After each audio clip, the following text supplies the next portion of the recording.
વિસનગરમાં નીકળી ભવ્ય તિરંગા યાત્રા. આરોગ્ય મંત્રી ઋષિકેશભાઈ પટેલના હસ્તે કરાયું પ્રસ્થાન.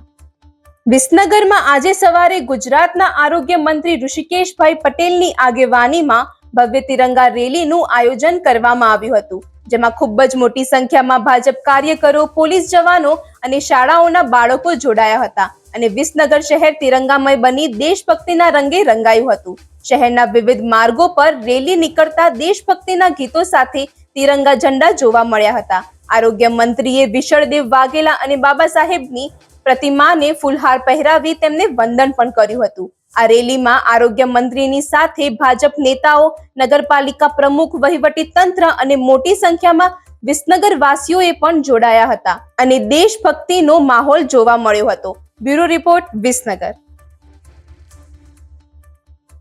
મહેસાણા જિલ્લાના લોકલ સમાચાર જોવા માટે અમારા પેજને અત્યારે જ લાઈક કરો, ફોલો કરો અને હા, શેર કરવાનું ભૂલશો નહીં.